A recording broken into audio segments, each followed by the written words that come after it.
Today I'm unboxing my new Fractal Audio FM9.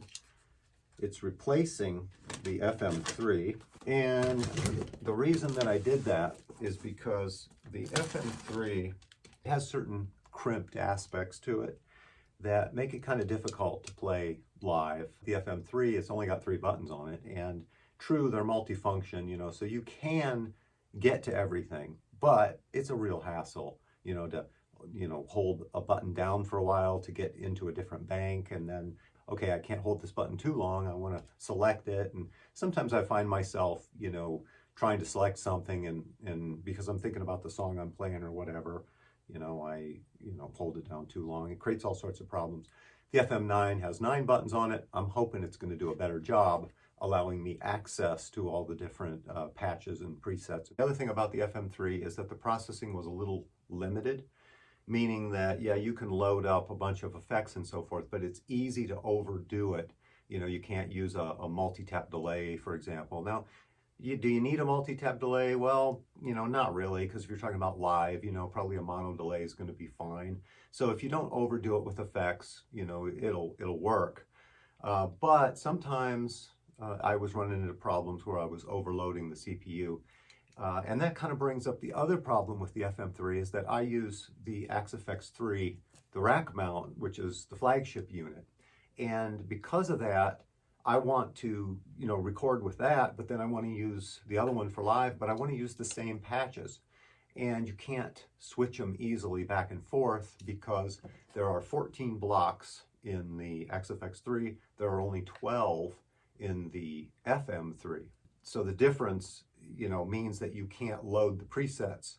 I can have a nice preset, I record with it, and then I want to use that live. Well, you can't. You can load it, it'll load, but it'll screw it up, and then you have to fix it. So it becomes a big hassle. I'm hoping the FM9 has solved that problem. It's got better processing, so I think that they would allow the same 14 blocks, and if they do, well, then it'll be seamless, but we'll find out.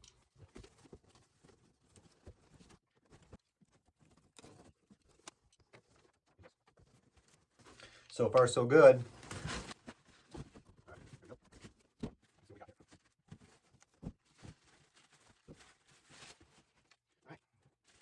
Power cord, no USB cord.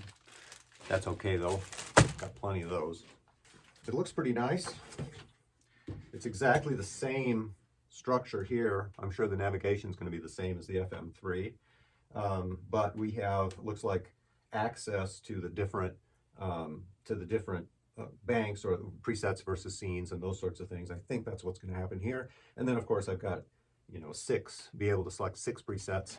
What I find is that typically as a song progresses, if you've got a clean tone and a gain tone, you probably want clean gain, and then you might have another gain tone, which would be like a lead sound. So you'd probably want at least 3, and the FM3 offers 3, within one bank. You can use 3 different scenes because you got 3 different buttons. But as soon as you get a little bit more complicated, and I do that sometimes if I'm doing a medley that, it's long and it has different levels, and I want some things at different volume levels, for example. I often find that having 3 scenes accessed quickly, I really need 4 or 5 or maybe even 6. There we go. So far, so good. Nice. The fan's pretty loud. Wow. Here it is. The vent. Let's see what happens after it starts up. All right. So, looks like we have access to scenes, which is nice. And then I can easily get to any, 6 at least that I want. They've transformed these into 2 of the scenes. So we do have access to all 8 scenes in each preset. And then I can go back to the presets, looks like. What happened? Yeah, now I'm back to presets, and I have at least access to 5 of them at a time. Now let's get the USB in here and see what happens when I plug it into the computer. Here I'm on the Fractal Audio page, and I need to find downloads, and I want FM9 because each different product has its own editor. And here is owner's manual. I probably want that. Box guide, I have that. Foot switch guide, I don't need that, I don't think. Firmware, hopefully it's up to date, it's brand new. Factory presets, Windows driver. So where's the edit? Oh, here it is. Why would they put the editor on a different page than the downloads? Because it is a download. Whatever. Okay, here we go. Edit for Mac. Opening. All right, very good. Let's install. There we go. And now I have an FM9 in here. Here it is.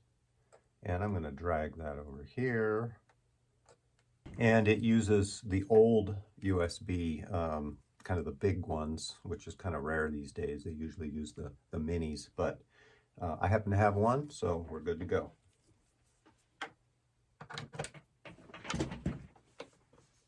Let's see here. Now you can see here that it says reading block definitions. So when you plug the thing in, the editor reads what's on the unit. Then the first good thing I notice here, 1, 2, 3, 4, 5, 6, 7, 8, 9, 10, 11, 12, 13, 14. Yay! That means it's the same block shape as the XFX3, which means I can trade files and presets back and forth between them without a hitch. All right, now if I go to the presets, here are all of the presets that come with the thing. And then it looks like, oh, this is interesting. We've got a lot of empties. That's kind of a different structure. So what they've done is they have empties, maybe that you could make variations. Probably, that's probably the idea. In any case, up to 384 is the same as the XFX3. The XFX3, though, filled all those spaces with presets up to 384, so presets are a little different, but that doesn't really matter to me. What I'm going to do is I'm going to come up here to 384. I'm going to load the presets I already made off of the FM3. Go to presets and then manage presets. And here I'm supposed to be able to look at the browser. I can open a directory. Let's see if I can figure this out. Open directory. Let's choose the folder, and I'm going to go to Fractal FM3 presets, snapshots. Okay, so I've loaded that folder. Now it's going to scan for presets. Let's see what happens. Oh, and there they all are. These are the presets that I had on my FM3. Now I'm going to load them in here. Maybe I can drag and drop. Oh, that's cool. Now let's see, I did what next?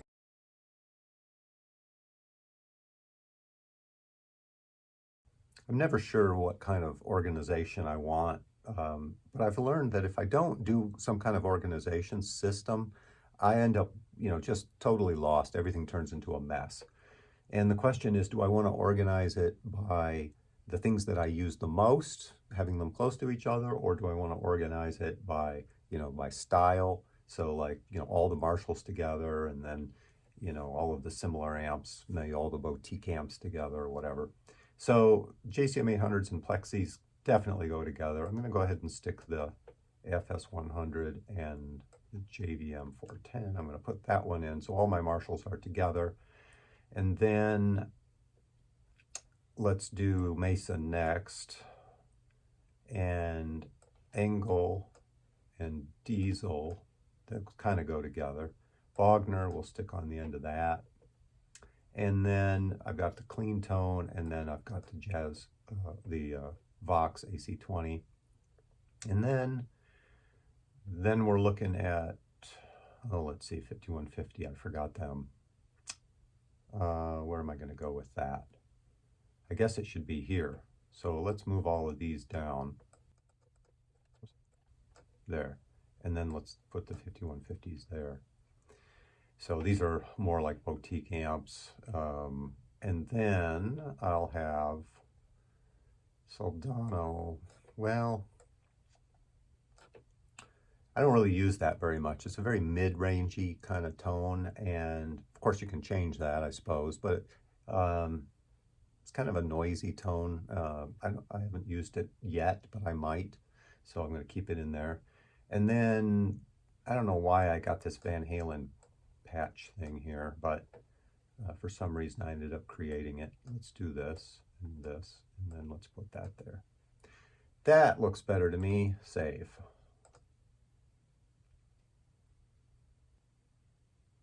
All right, this is also pretty cool. I see these are the amp presets, and here's the cabs. What do we got? These are all empty. So, oh, this is for IR's impulse, which basically means I get to mic and copy the sound of a particular cabinet. I haven't done that yet. I probably should, though, because I'm pretty geeky about mic placement, and that's a big part of my sound. So I've never bothered to do it with any of the XFX stuff because, you know, it sounds good already, but chances are I'd probably like it better if I did this. So maybe I'll get to that soon. Now let's go to the 800s, and there you can see that it's coming from the FM3, so all of them are 12 block patterns instead of 14. The other thing that I didn't care for in the FM3 is that sometimes I like to use multiple amps at the same time. I'll take a good gain tone and mix in a clean tone very, very low underneath it to kind of give it a little more solidness. And this machine, I think, will do it. The FM3 didn't have the power to run 2 amps at the same time. So the XFX3, of course, does, and I use that. So let's see if it works. Okay. I'll just take it out of the phone's jack for now. It helps if I plug the guitar in.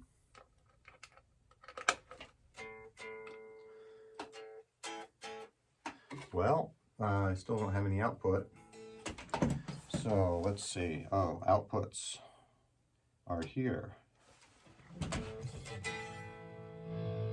Now that's different than the FM3 had them up on top, and there was one output, master output. This one has separate outs. So give a little bit greater latitude here of options. Okay.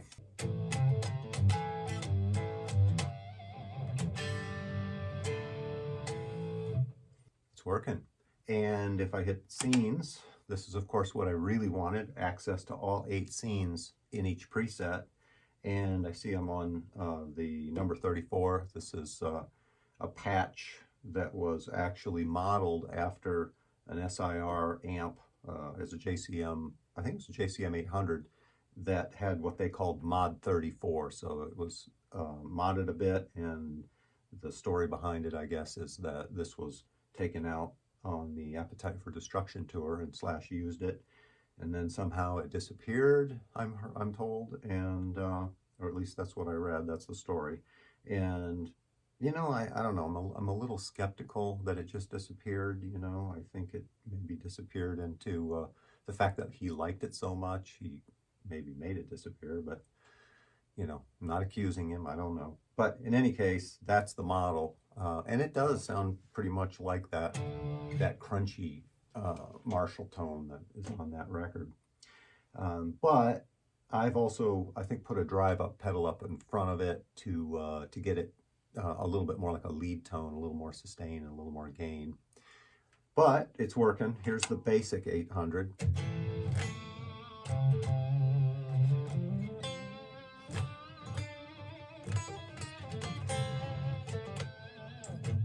Seems to be working, and I think the switchover was pretty smooth.